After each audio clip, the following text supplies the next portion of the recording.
Guys, I just want to show you the method of testing an IGBT. First, let me explain you what is IGBT. IGBT is insulated gate bipolar transistor. First one is gate.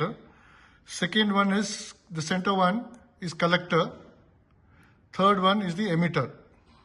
So now we will show you how to check a IGBT through a continuity test, whether it is good or bad.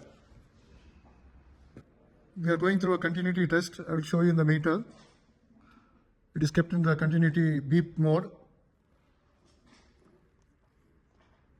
If the IGBT is short, you get a beep sound. That means continuity is there.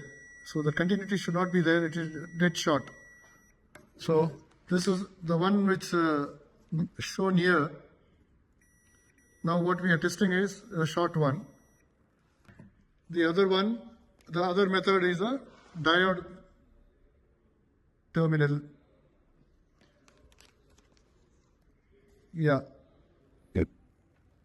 If you see, we are checking the collector with a negative prod. Collector with a negative prod, collector and emitter. Collector is checked with a negative prod. Emitter is checked with a positive prod. So when you check with that, you get a impedance of 417 ohms resistance. So this is a okay IGBT. Similar way we are showing you here in the defective one. You just see 0 here, nothing else is coming. That impedance is not there, so that is a dead short IGBT. Thank you.